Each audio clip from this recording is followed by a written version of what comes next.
Usually when we talk about a conversation, just a normal everyday chat at a party or a check-in with a coworker, there's this ingrained expectation of transparency. Right, like we're just exchanging data. Exactly. We treat communication like a clear pane of glass. You ask a question, the other person answers, and you both just look right through that glass at the literal meaning of the words. Yeah, you say hello, they say hello, you say it's nice weather, they agree. It's clean. Right, it's clean, it's efficient, and we go through our entire days operating on the assumption that people are simply exchanging information. Well, the assumption there being that human beings are fundamentally logical creatures, right? Transmitting data to one another. Yeah. It is a highly comforting worldview. I mean, if someone asks for a glass of water, they are simply experiencing thirst. Right. If someone complains about their boss, they are simply seeking a solution to workplace friction. Yeah. We desperately want to believe in that literal pane of glass because, honestly, the alternative is deeply unsettling. It is. But then you step into the world of social psychiatry, and suddenly that pane of glass is exposed as a two-way mirror. Oh, absolutely. You realize you aren't just looking at a polite exchange of information, you're looking at a communicative landscape that is, well, essentially a battlefield of hidden agendas. Yes. So welcome to this deep dive into the hidden architecture of human behavior. Our mission today is to uncover the subconscious scripts that dictate literally all of our social interactions. All of them. Yeah, all of them. And we're relying entirely on a foundational psychiatric text for this, which is Dr. Eric Berney's classic work, Games People Play, The Psychology of Human Relationships. A phenomenal text. It really is. And what makes this particular source material so compelling is where these insights come from. Because Dr. Byrne wasn't just a casual observer of human quirks from the comfort of an armchair. No, not at all. He was incredibly credentialed. Right. He was a psychiatrist who served with the U.S. Army Medical Corps. He studied at the Yale Institute of Human Relations, and he spent years in the trenches of the San Francisco Psychoanalytic Institutes. Which means he was dealing with intense clinical reality. Yes. Soldiers, institutionalized patients, severe domestic breakdowns. And from that, like extreme crucible, he extracted these underlying patterns that apply to absolutely everyone. And that clinical rigor is precisely what makes his framework so inescapable. When you spend decades analyzing why people systematically destroy their own happiness or why certain interpersonal conflicts loop infinitely without resolution, you begin to see the underlying mechanics. Right. Dr. Bernier realized that people aren't just stumbling into drama, they are executing highly structured subconscious operations. Which is exactly what we're going to do today. We're going to equip you, the listener, with the tools to decode the secret psychological games happening all around you. The invisible rules. Yes, the invisible rules governing the cocktail parties you attend, the marriage you might be in, office politics, and even the criminal underworld. It goes that deep. It really does. We want to shortcut your way to being profoundly well-informed about human nature, but we're going to do it by breaking down the heavy psychiatric concepts into actual lived mechanics. Because by the end of this deep dive, you will genuinely never look at a simple conversation the same way again. Never again. The shift in perspective is permanent. Once you see the underlying calculus of a casual greeting or a dinner table complaint, you literally cannot unsee the matrix. Okay, let's unpack this from the very beginning. To understand why we play these elaborate, sometimes destructive social games, we first have to understand why we need interaction in the first place. The biological imperative. Right, the biological imperative of interaction. And this isn't just a metaphor for feeling lonely. It starts from the moment we're born, and it is a matter of literal life and death. It is. The text leans heavily on the research of René Spitz to establish this foundation. Spitz studied infants in orphanages and found something that forever changed developmental psychology. What did he find? Well, he found that infants who were provided with adequate food, shelter, and medical care, but who were deprived of physical handling and intimacy over a long period, they didn't just become sad or withdrawn. Right, they actually got sick. Worse than sick, they sank into an irreversible physical decline. Their biological systems literally began to shut down. They became highly prone to disease, and in many cases, they died. The clinical term is marasmus. It proved that physical stimulation is just as critical to the survival of the human organism as caloric intake. So emotional deprivation has a fatal biological outcome. The body literally gives up if it's not being touched. Exactly. Dr. Byrne categorizes this as stimulus hunger. And the mechanics of it are rooted in the reticular activating system, which is a network of neurons located in the brainstem. Okay, the brainstem. Right. This system is essentially the brain's ignition switch. It regulates wakefulness, arousal, attention.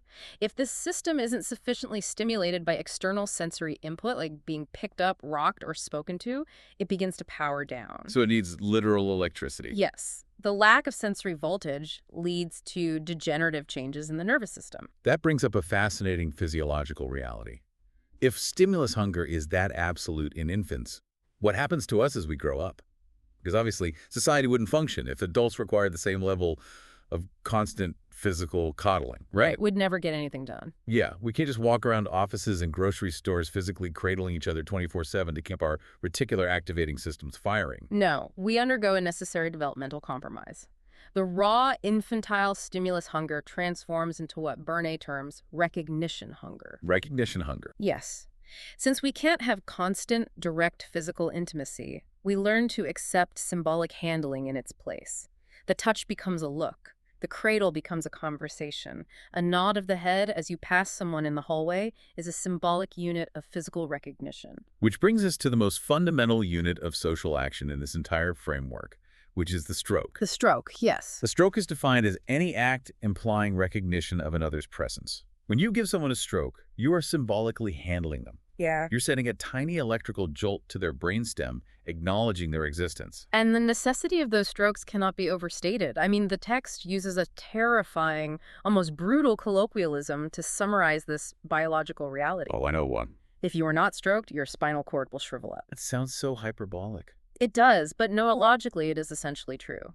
The nervous system requires the friction of interaction to maintain its structural integrity. I want to look at the biological mechanics of this friction, because the source text mentions S. Levine's experiments on rats, and it completely upends how we think about trauma and care. It really does. So the setup was relatively straightforward. You take one group of infant rats and give them gentle handling.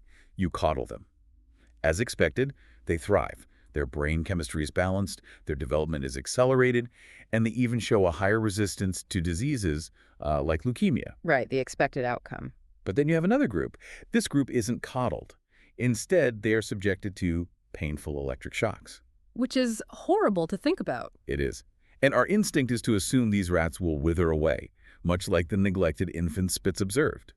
But the data showed the complete opposite. They thrived. Yes, the shocked rats thrived physically in the exact same way the gently handled rats did. And the implications of that are staggering when applied to human interaction. It tells us that the reticular activating system doesn't strictly differentiate between a positive electrical signal and a negative one when it comes to basic biological survival. Right. It just needs a signal. It needs voltage. A warm hug sends a surge of voltage. A harsh, terrifying scolding sends a surge of voltage.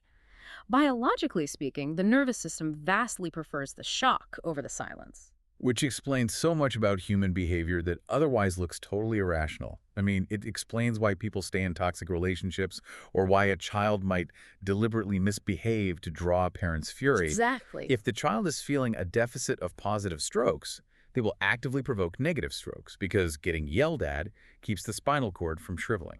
Any interaction is better than the abyss of being ignored. Taking that analogy a step further, we can start to view strokes as a form of currency or a dietary requirement. And just as people have different metabolic rates for food, they have wildly different dietary needs for strokes. Right. I was thinking of this exactly like a diet. A famous movie star, for instance, might require a daily diet of tens of thousands of anonymous low-nutrition strokes just to maintain their equilibrium. Right. The paparazzi, the fans. Yeah, they need the cheers, the paparazzi flashes, the social media likes. If that massive influx stops, they suffer severe psychological withdrawal. They starve. Yes. But on the other end of the spectrum, you might have a brilliant introverted scientist working in a remote cabin. That scientist might survive perfectly well on a diet of one highly nutritious stroke a year. Like a prestigious award. Or even just a single, thoughtful letter of praise from a respected master in their highly niche field. The complexities of how we obtain our specific diet of strokes determine the trajectory of our lives. Yeah. But acquiring a stroke is only the first hurdle. Let's say you walk past an acquaintance, you make eye contact, and you exchange a hi. Okay. You've received a stroke. Your recognition hunger is momentarily satiated. But what immediately follows is the next great existential problem of human life. The pause. Yeah. The silence. The sudden looming reality of unstructured time. You've said hi, they said hi, and now you are both just standing there staring at each other. And that abyss is what Byrne calls structure hunger. The human animal is terrified of unstructured time. We hate it. We do. If time remains unstructured, boredom sets in. And in this psychiatric framework, boredom is not just a mild annoyance, it is synonymous with emotional starvation. Yeah. If you have nothing to do and no one to interact with, the strokes stop flowing and the spinal cord begins to shrivel again. Therefore, the overarching goal of all social gatherings is to structure time in a way that maximizes the intake of strokes while minimizing the threat of unstructured silence. And the text outlines exactly 5 ways humans have developed to structure their time.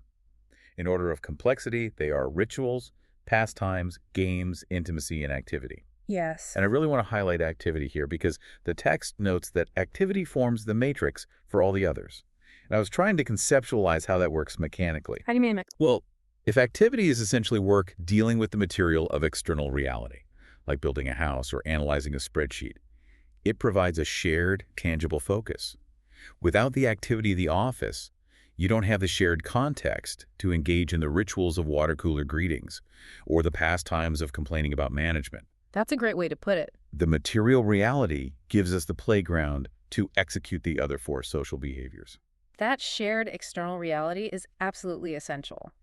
But to truly understand how we engage in those rituals, pastimes, and eventually games, we have to look inward. Now that we understand why we are so desperate for interaction, this dual hunger for strokes and structure, we need to examine who exactly is doing the interacting. This is where the text gets incredibly layered.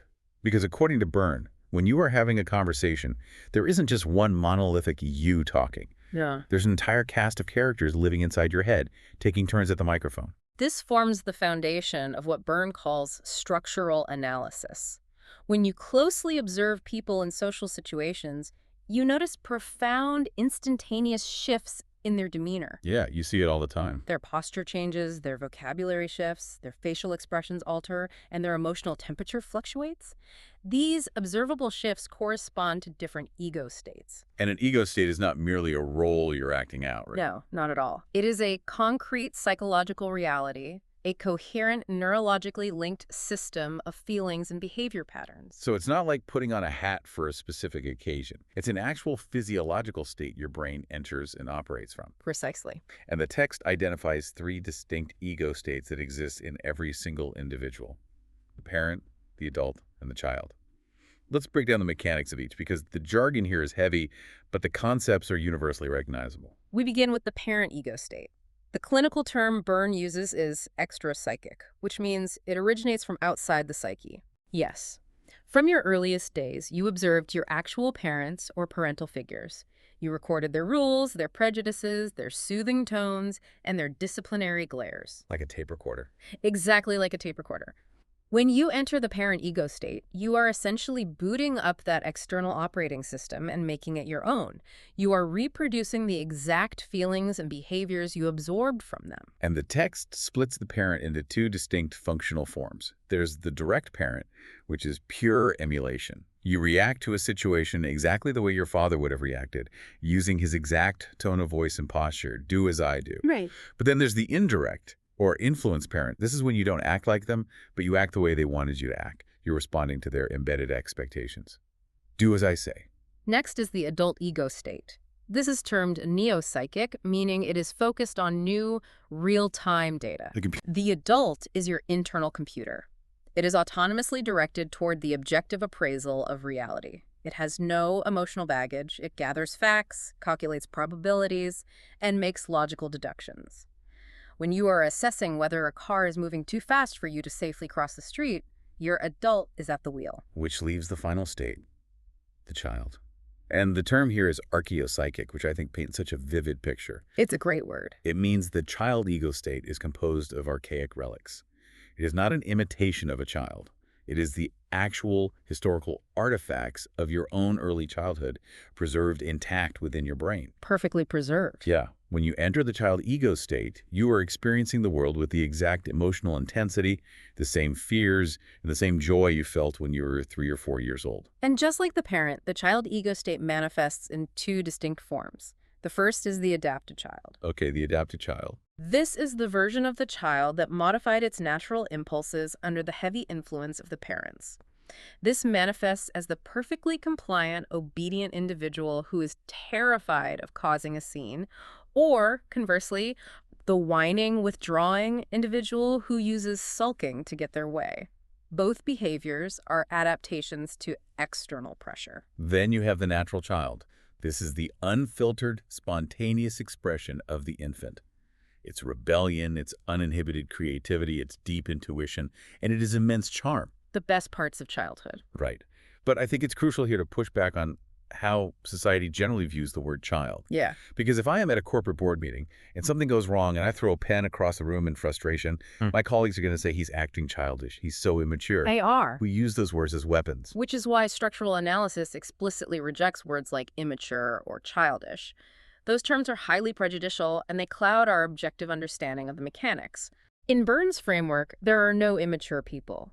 There are only people whose child ego state takes over the executive control of the personality at inappropriate times. So what word do they use? The text insists on using the word childlike instead, precisely because the child ego state is a highly valuable, indispensable part of a healthy personality. It's the engine of human enjoyment. I mean, a Yeah. person who completely suppresses their child ego state in favor of permanent adult objectivity might be highly efficient, but they would be utterly joyless. They'd be a robot. Exactly. They wouldn't understand art, they couldn't engage in spontaneous play, and they'd lack intuitive leaps of creativity. A fully realized person needs all three states operating in harmony because each has immense survival value. And the division of labor between the states is highly efficient.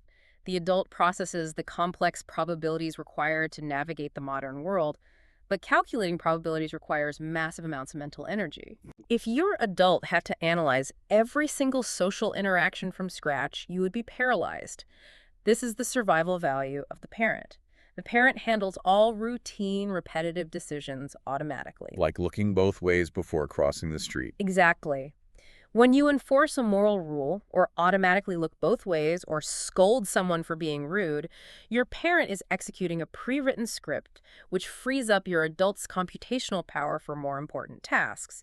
And the child, as we noted, provides the necessary drive and charm to attract strokes and ensure social survival. There is a brilliant example in the text regarding the physiological reality of these states, and it involves alcohol. No, this is fascinating. It perfectly illustrates how these states stack on top of each other. When someone consumes alcohol, the chemical acts as a solvent on the ego states, but it dissolves them in a specific order. Right. The alcohol chemically decommissions the parent ego state first. So all that extropsychic influence, the embedded rules, the guilt, the restrictions, it just melts away. And with the parent decommissioned, the adapted child is no longer under pressure to conform. The strictures are lifted. This frees the individual to fully embody the natural child. The karaoke singer. Yes, the fiercely compliant accountant who spends his days terrified of making a mistake is suddenly wearing a lampshade on his head and belting out karaoke. His internal parent has left the building and his archaic relics are running the show. So if every single person in a room possesses these three distinct, fully functioning ego states, a parent, an adult, and a child, what actually happens when two people start talking to each other? You aren't just looking at person A talking to person B. No, you're looking at a complex geometry. A geometry of states interacting. Yeah. And this brings us to the actual mechanics of social intercourse. Transactional analysis. The foundational unit of this interaction is a transaction. A transaction consists of a transactional stimulus initiated by one person, followed by a transactional response from the other. By mapping which ego state originates the stimulus and which ego state provides the response, we can predict the entire trajectory of the conversation. The smoothest, most functional kind of exchange is the complementary transaction. Yeah. This occurs when the vectors of communication align perfectly between the two people. Yes. The stimulus is directed at a specific ego state, and that exact ego state provides the response. A prime example is an adult-to-adult transaction in a high-stakes environment. A surgeon is operating. She holds out her hand and says, "Scalpel." Right. Her adult is requesting an objective tool to alter material reality. The nurse, also operating in the adult state, appraises the reality of the situation and places the scalpel in her hand. The vectors are parallel. That makes perfect sense. Another complementary example is a child-to-parent transaction. A sick, fevered child cries out for a glass of water. The child is seeking comfort. The nurturing mother shifts into her parent ego state and brings the water, providing the exact soothing response the child requested. As long as transactions remain complementary, communication can proceed indefinitely without any friction. But we all know that is rarely how real life plays out. I mean, we've all experienced those jarring moments where a perfectly normal conversation suddenly hits a brick wall, voices raise, and everyone is suddenly defensive. The explosion. Yes, that explosion is what the text calls a cross-transaction. This is the mechanical cause of almost all sudden social friction. The mechanics of a cross-transaction involve crossed vectors. One person initiates a stimulus expecting a specific response, but the other person's brain switches to a completely different ego state to reply. Let's look at the classic domestic example Byrne uses here, because it's so universal. The husband, operating strictly from his adult data processing state, asks a purely objective question regarding the material environment. Where are my cufflinks? Right. He is targeting his wife's adult, expecting an objective data response like, on the desk. But the wife's internal state shifts.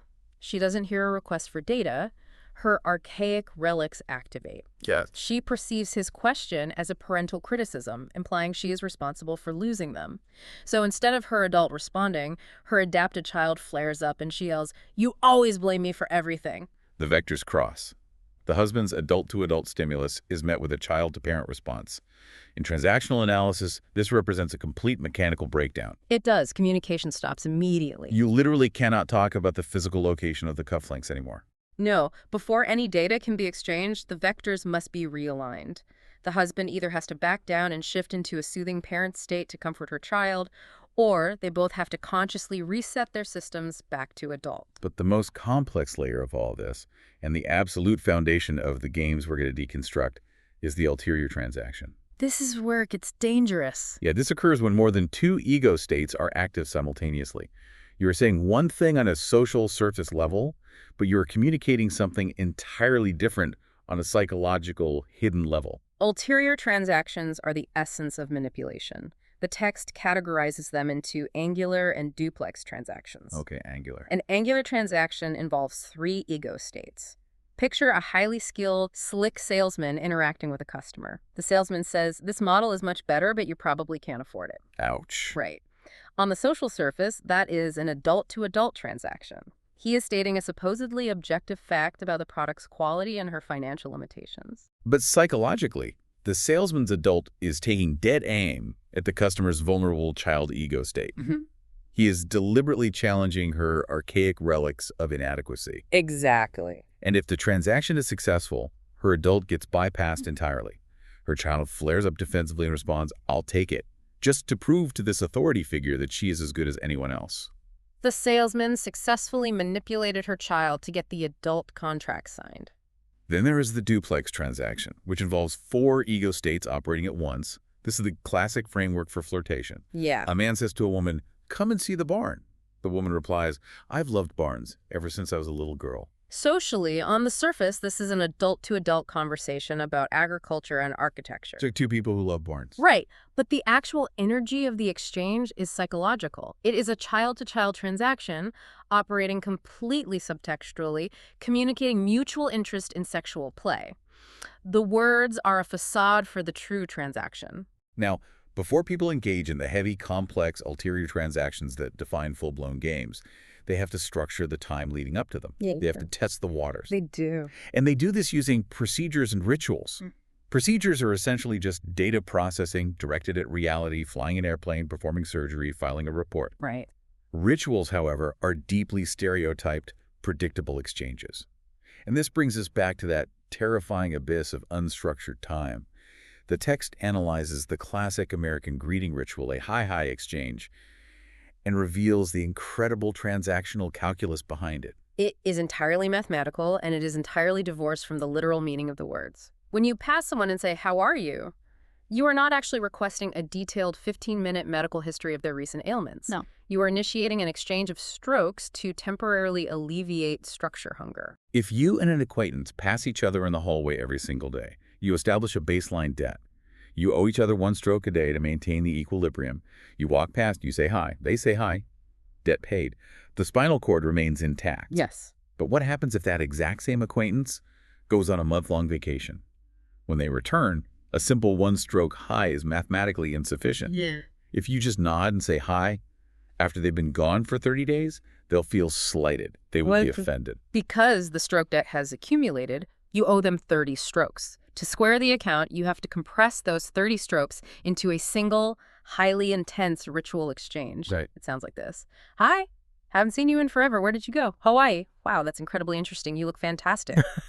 You are frantically paying off the accumulated stroke debt through exaggerated enthusiasm.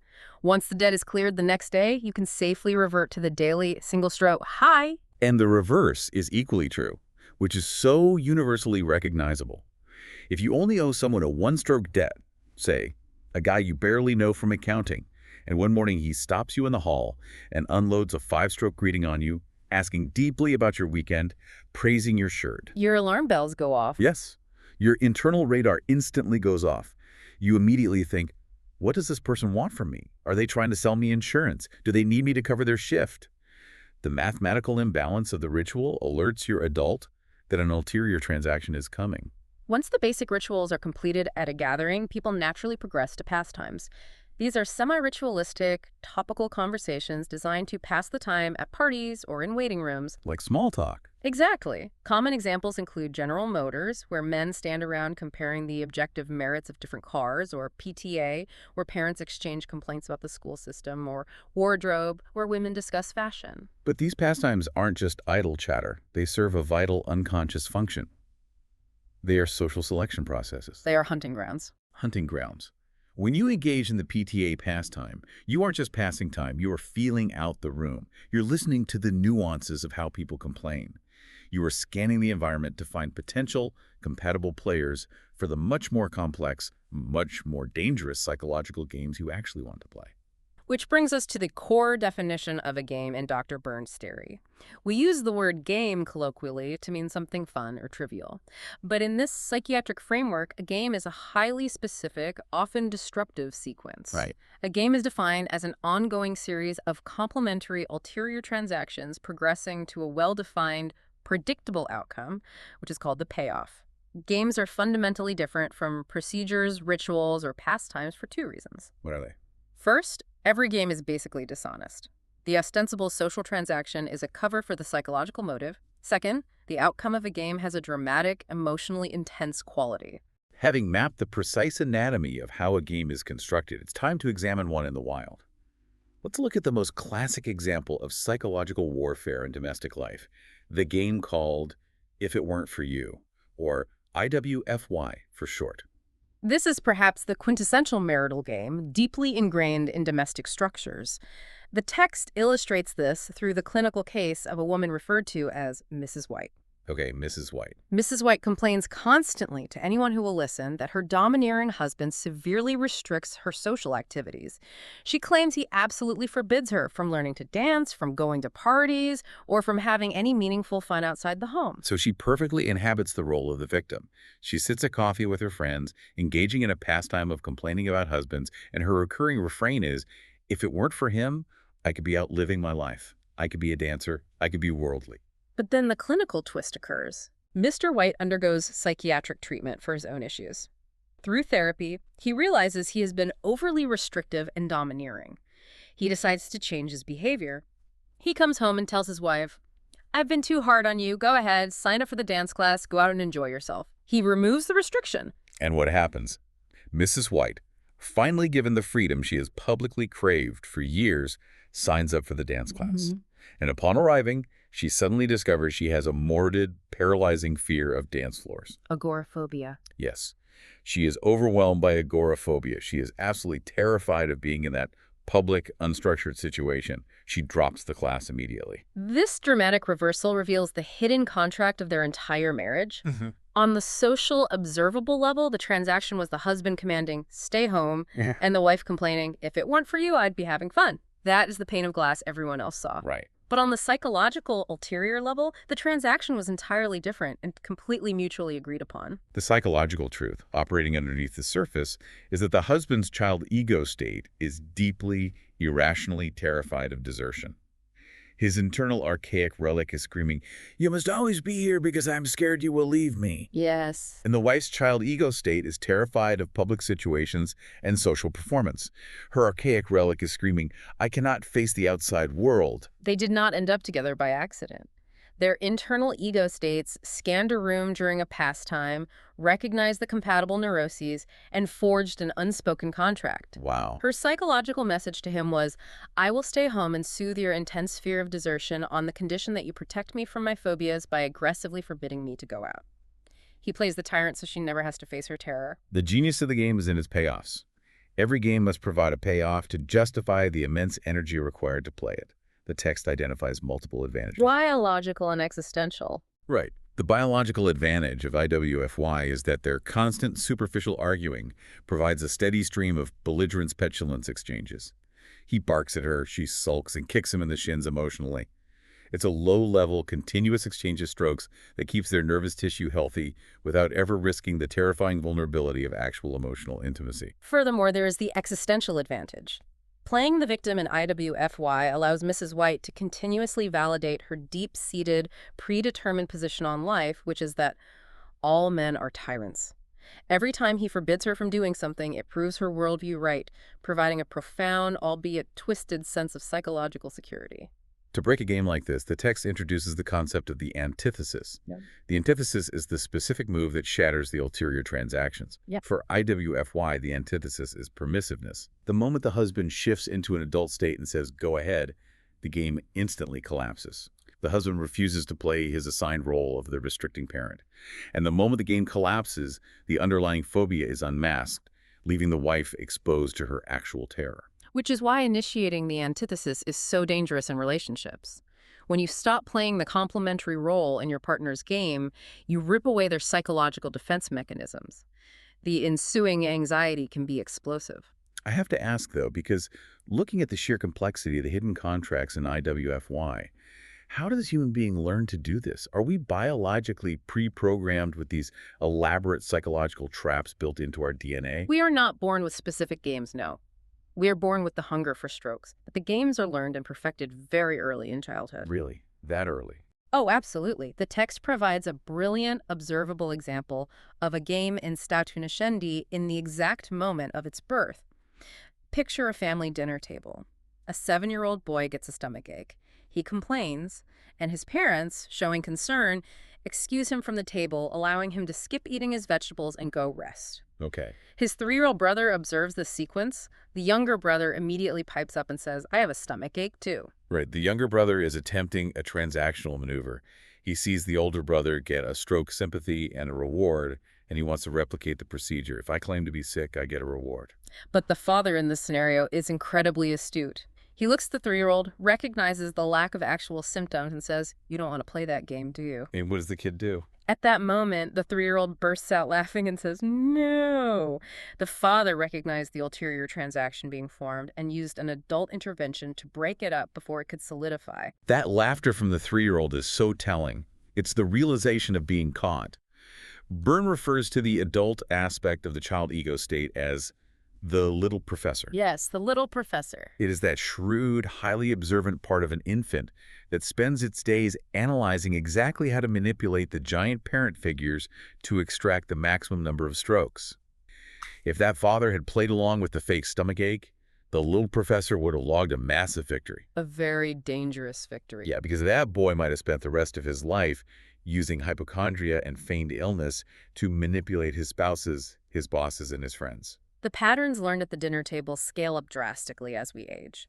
While IWFY is a way to structure the time within a marriage, some of the games the little professor designs are so all-encompassing they dictate the entire trajectory of a person's existence. Which brings us to the category of life games and destructive scripts. And the most prominent, most heavily analyzed game in this category is alcoholic. And before we dive into this, we absolutely must frame it exactly as the text does, because this can be highly controversial.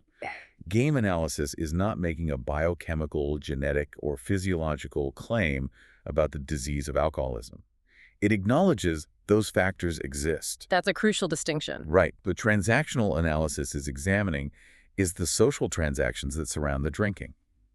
Byrne argues that the interpersonal drama surrounding the drinking is actually a highly structured game, and in its full, classic flower alcoholic is a five-handed game. It operates like a stage play with 5 distinct roles.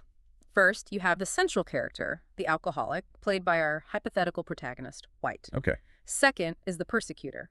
This is typically played by the spouse or a close family member who discovers the hidden bottles, monitors the behavior, and severely berates White for his failings. Third is the rescuer. This is often a well-meaning doctor, a therapist, or a sponsor. The rescuer's psychological motivation is the deep desire to save White from himself, to be the benevolent savior. Right. Fourth is the role of the patsy, or sometimes called the dummy. This is the person who gives White money, extends him credit, or provides him with shelter without scolding him or trying to save him. It's often an enabling mother or a bartender who willingly puts drinks on the tab knowing White can't pay. And the fifth role is the connection. This is the direct source of supply, the liquor store clerk or the bootlegger, who operates purely on a transactional level and understands the lifestyle without judgment. So you have all 5 roles set up. Now, the mind-blowing insight of this framework lies in identifying the true payoff. The natural adult assumption is that White is playing this game for the physical pleasure or the numbing effect of alcohol itself. The drinking is the goal. But the text argues the exact opposite. What's fascinating here is that the drinking is merely a procedure. It is a necessary physical move on the chessboard to set up the true culmination of the game. Yes. The actual psychological payoff, the moment White's archaic relics get exactly what they crave, is the morning after. It is the hangover, but crucially, not just the physical pain of the headache and the nausea. It is the intense psychological torment. The guilt. The profound self-castigation. The ultimate transactional object of the drinking procedure is to manufacture a situation where White's child ego state can be severely, unequivocally scolded. He wants to be punished by his internal parent, and he wants to be punished by the external persecutors he has carefully arranged in his life. The guilt is the actual drug. He wants the punishment. That is the intense negative stroke his spinal cord is craving. The text proves this by pointing to the phenomenon of the dry alcoholic. Which is fascinating. Right. This is an individual who goes through all the social degradation, the financial ruin, the lies, the broken promises, and the tearful, agonizing apologies of the morning after, but they do it without actually drinking. They substitute the procedure. Exactly. They might use gambling or sheer unreliability as the procedure instead. It proves that the bottle is just a prop. The game is the pursuit of the abuse and the subsequent cycle of self-flagellation. This profound inversion of motive explains why the antithesis to the game of alcoholic is so brutally difficult for society to implement. Why is that? Well, if a therapist or partner wants to stop the game, they cannot just focus on the drinking. They must refuse to play either the persecutor or the rescuer. They have to take a strict, completely detached adult contractual position. You're an adult, you make your choices, and you deal with the consequences. I will neither save you nor yell at you. And society absolutely hates that antithesis. Right. Our culture demands that heavy drinkers be either harshly censured by persecutors or nobly rehabilitated by rescuers. If a therapist refuses to play either role, it often makes the aspiring rescuers in the community angrier than it makes the alcoholic, because the therapist is ruining their opportunity to play their favorite game of being the savior. Let's shift to another culturally entrenched life game, debtor. This is essentially the American script. It is the game of taking on massive, crippling mortgages or loans, not just for the material goods, but to manufacture a sense of purpose in an otherwise unstructured life. I love the analogy the text uses here to explain the psychology of debtor. It compares the player to a sow bug. A great visual. If you take a bug and flip it on its back, it struggles furiously, its little legs kick, it twists, it expends massive amounts of energy. For that brief moment, the bug has a singular, intense purpose. It is fighting for its life. But once it finally flips back onto its feet, the purpose vanishes. It just wanders around aimlessly in the dirt. The psychological parallel is devastating. Taking on a massive 30-year mortgage you can barely afford is the equivalent of deliberately flipping yourself on your back. You do it just so you have something to struggle against. Wow. You wake up every morning with the intense pressure of the debt, which provides meaning, direction, and a structured reason to endure the misery of a job you hate. And it's completely culturally sanctioned. You sign the papers binding you to decades of anxiety, and everyone at the bank shakes your hand and celebrates your achievement. They do. But the game of debtor naturally spawns a highly aggressive subgame called try and collect, or a TAC for short. The debtor buys goods on credit, knowing they can't pay. If the creditor gives up trying to collect, the debtor wins the goods a tangible payoff. But if the creditor pushes hard, if they start calling, sending letters, and getting coercive, the debtor abruptly switches tactics. They pivot to a completely different game called Now I've Got You, You Son of a Bitch, clinically abbreviated as Nutty Sub. Nitty Sub. This is one of the most recognizable games in human existence. Yeah. Let's really explore the mechanics of this one, because once you hear it, you will see it everywhere. You really will. The text gives the perfect mundane example of hiring a tradesman. White hires a plumber to do a specific job for a strictly agreed-upon price of $400. They shake hands, no extra charges. But a few weeks later, the plumber's bill arrives in the mail, and there is a $4 extra charge for a minor valve. On the surface, if we look through that clear pane of glass we discussed at the beginning, this is a simple adult-to-adult business dispute. White is objectively in the right. The plumber broke the verbal contract. Right. An adult response would be to call the plumber, point out the error, and simply deduct the $4 from the payment. But White doesn't do that. White doesn't just ask for the $4 back. White goes absolutely ballistic.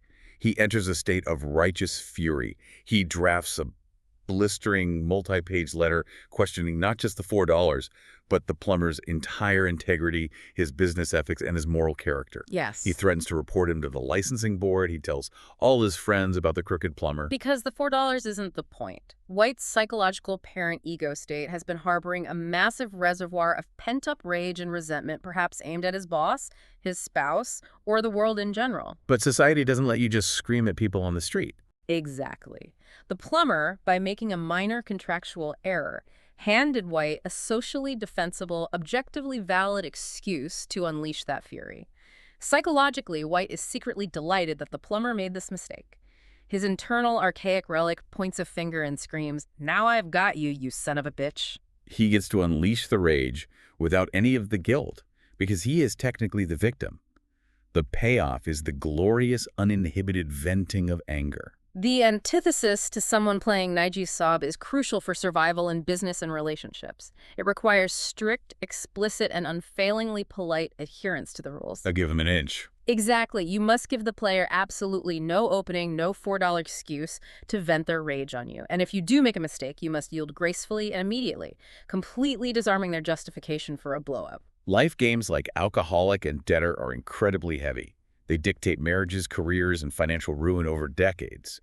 But the principles of transactional analysis don't just apply to these massive life trajectories. No, they apply everywhere. They are just as active in casual, low-stakes environments. So let's move out of the living room and onto the cocktail circuit to examine party games and social sabotage. This is where we find the absolute most common game played in group settings, boardrooms, and casual get-togethers the world over. Why don't you yes but? Or YDYB. The setup for YDYB is so classic it hurts to recognize it. White is at a party or maybe a team meeting, and she presents a problem to the group. She sighs and says, "My husband never fixes anything right around the house. It's falling apart." And the group, naturally wanting to be helpful, begins offering solutions. The first person says, "Well, why don't you buy him a set of really good tools for his birthday?" And White immediately rejects it. "Yes, but he doesn't know how to use them. He'd just break them." So another person tries, "Why don't you just hire a local carpenter to come in once a month?" "Yes, but that costs way too much money on our budget." "Why don't you watch some tutorials and fix the things yourself?" "Yes, but I work 50 hours a week and I'm exhausted." White expertly volleys back every single suggestion with a "yes, but." The game continues until the group exhausts all possible logical solutions. Finally, the entire group is reduced to a frustrated, crestfallen silence. Now, analyze the transactions. On the surface, White's initial complaint looks like an adult quest for information and problem solving. But psychologically, it is an elaborate child-to-parent transaction. How so? White presents herself as an inadequate, helpless child facing an insurmountable problem. The group takes the bait. They shift into wise, advising parent ego states, dispensing their solutions. Oh, I see. But the hidden payoff is that White's child ego state systematically proves that all the wise, capable parents in the room are actually entirely helpless to fix her problem. Exactly. She defeats them all, one by one. She proves that her problem is uniquely unsolvable and that she is smarter than all of them. The ensuing defeated silence of the group is her absolute victory. That silence is the massive stroke she was hunting for. It is a brilliant defense against unstructured time, certainly, because it can consume hours of conversation. But the psychiatric function goes much deeper. Some players utilize YDYB simply to keep their adult ego state busy processing excuses so that their internal child doesn't have time to cause them to panic, blush, or feel vulnerable in a public setting. Wow. The internal motto of the YDYB player is, don't get panicky, the parent never succeeds. Knowing how frustrating this game is, the antithesis is a superpower. When someone presents a problem that smells like a YDYD setup, you must completely refuse to offer a solution. Don't take the bait. Right. Do not play the rescuer. Do not enter the parent ego state. Instead, you maintain a detached adult posture and say, wow, that is a really difficult problem. What are you going to do about it? By doing that, you throw the entire responsibility of the problem back to their adult ego state. You refuse the transaction. It leaves the YDYB player completely at a loss, often visibly confused, because you denied them the predictable moves of their favorite game. Let's look at another incredibly common party game that utilizes similar manipulation. Schlemiel. White is at a formal dinner party. In the middle of an anecdote, he wildly gestures and knocks a highball glass over, spilling red wine all over the hostess's expensive gown. A nightmare scenario. Or he accidentally drops a cigarette and burns a hole in an antique rug. Black, the host, is internally furious, but because of social convention, he suppresses the anger to be polite. White aggressively apologizes. I'm so incredibly sorry, how clumsy of me. Black mutters through gritted teeth, it's fine, don't worry about it. And then 30 minutes later, White accidentally bumps into a tray and breaks a plate. The mechanical analysis of Schlemiel is fascinating. The spilling of the wine and the breaking of the plate are just bonus procedures. Bonus procedures. The real psychological payoff is forcing the absolution from Black. White's child ego state gets to enjoy the destructive thrill of making a mess, much like a toddler, and then immediately forces the host to play the role of the forgiving, magnanimous parent. White gets the thrill of destruction and the stroke of forgiveness, all while holding the host hostage to social politeness. So how do you stop a Schlemiel? The text argues the antithesis is to simply not offer the absolution. Right. You switch from being a forced, forgiving parent to being a completely objective, boundary-setting adult. When White spills the wine and begs for forgiveness, you say, you can wreck the rug, but please do not say, I'm sorry. Exactly. You hold them strictly accountable for the physical reality of their actions while entirely rejecting the psychological maneuver of the apology. But the text notes a terrifying reality about deploying this antithesis. Telling a Schlemiel that they aren't forgiven for what was ostensibly an accident risks a massive, explosive reaction. They will get very angry. White will likely become incredibly indignant and furious that you're being so cruel over a simple mistake. But that fury proves the point. It proves that the spill was never really an accident to begin with. If it were a genuine accident, White would accept the anger. The fact that White demands the forgiveness proves he was playing a game. It is a highly confrontational move. By refusing to play the forgiving parent, you expose the hostile intent of their child ego state. You risk making a permanent enemy, but you successfully protect your rugs from further accidents. Okay, we've talked about saving face at cocktail parties and managing domestic disputes, but we need to acknowledge that games aren't always just about preserving egos or passing the time. Sometimes these ulterior motives cross the line. They do. They enter dangerous, intimately destructive, and even criminal territory. This brings us to the darker playgrounds. We begin with a game called Ropo. And it is vital to note, as Dr. Burns' text does, that while the primary agent in his clinical examples here is typically female, there are widespread male variants, such as the game of Casting Couch. I want to emphasize that point clearly for our listeners. We are remaining strictly impartial here. We are solely conveying the psychiatric observations and mechanical breakdowns from Dr. Burns' text. We are not endorsing any social viewpoints or taking sides. We are simply reporting the clinical mechanics of the game as he outlined them in his practice. Understood. Ropo is a game played in varying degrees of intensity based on the destructive needs of the player's child ego state. First-degree Ropo is relatively harmless. It is often colloquially called the kiss-off. Okay. It happens at a party. The agent signals sexual availability through mild flirtation. She enjoys the man's pursuit, extracts the strokes of being desired and recognized, and then, having received her payoff, politely declines his advances and moves on. The damage is minimal. Second degree, however, is termed indignation, or buzz-off buster. Mm. Here, the ulterior motives sharpen. The agent leads the mark into a much more serious, time-consuming commitment. But her primary gratification isn't the flirtation itself. Oh. The actual payoff she is seeking is the thrill of aggressively rejecting him at the last possible moment and then watching his profound discomfiture and humiliation. Her child ego state thrives on the power of the rejection. But third degree is where the game becomes vicious, often ending in the courtroom or, tragically, the morgue.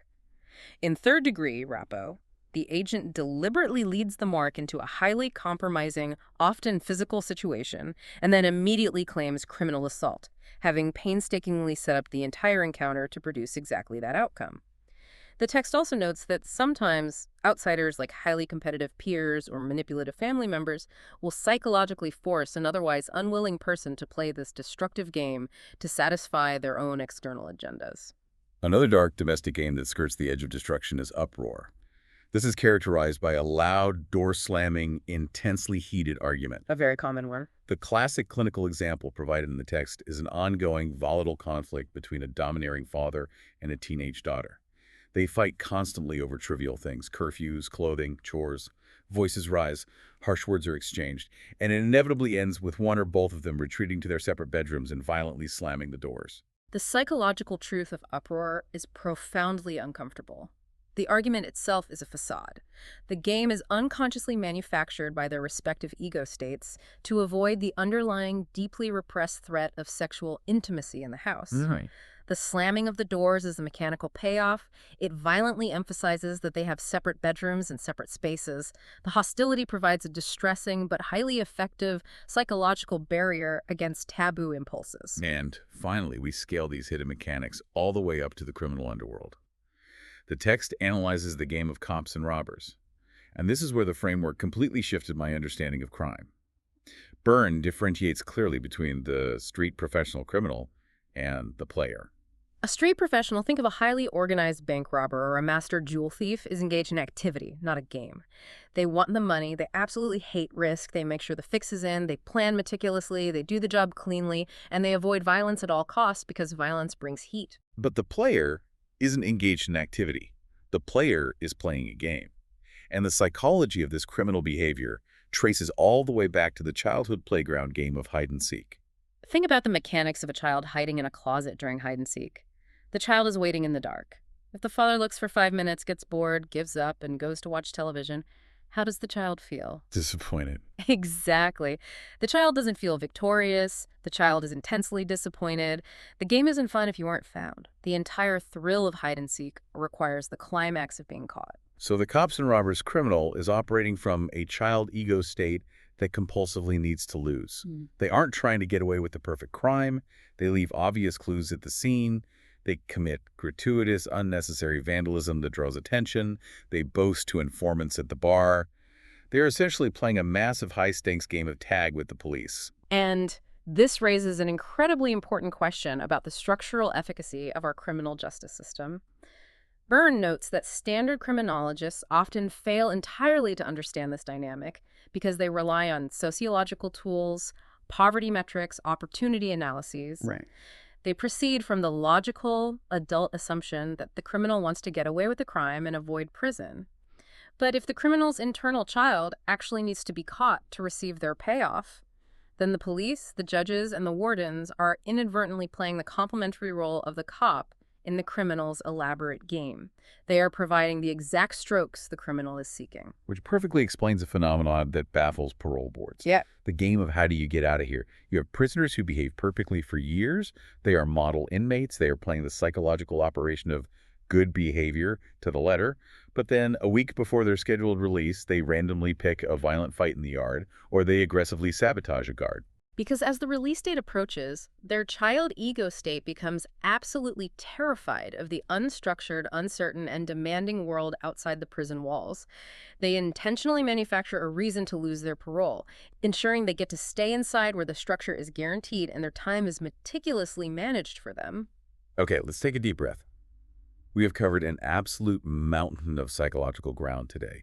To recap the journey we've just taken, we started with the raw, biological reality that we need strokes, symbolic units of recognition to survive, literally to keep our nervous systems from deteriorating. And we learned that to obtain these strokes, we rely on a cast of characters in our minds: the extropsychic parent, the data processing adult, and the archeopsychic child. And we explored how we utilize those specific ego states to execute complex ulterior transactions, playing highly structured, often dishonest games like, if it weren't for you, why don't you yes but, and Schlemiel. We do all of this to safely structure our time, avoid the existential terror of boredom, and constantly validate our deep-seated, hidden positions about the world. But if our entire lives, the foundations of our marriages, the banter at our cocktail parties, our financial systems, and even our legal frameworks are built on these subconscious, defensive, and ultimately dishonest assault, games, is there any escape? Are we doomed to just trade one manipulation for another? There is an escape, though it is incredibly difficult to achieve. Byrne concludes that while games are necessary for the vast majority of people to maintain their psychic stability and protect their fragile ego states, there is a higher alternative. What is it? The ultimate, most profoundly gratifying form of human social contact is game-free intimacy. It is rare. It requires intense self-awareness and the complete deactivation of ulterior motives. But it is the only true satisfying answer to our biological stimulus hunger and our existential structure hunger. Which brings me directly back to you, the listener. Now that you know the rules of the games you play, you have the power to stop playing them. You can recognize when a transaction is crossed. You can spot the YDYB setups in your next staff meeting. You can refuse to forgive the Shalim. But here is something for you to deeply mull over as you go about your day. A final thought to consider.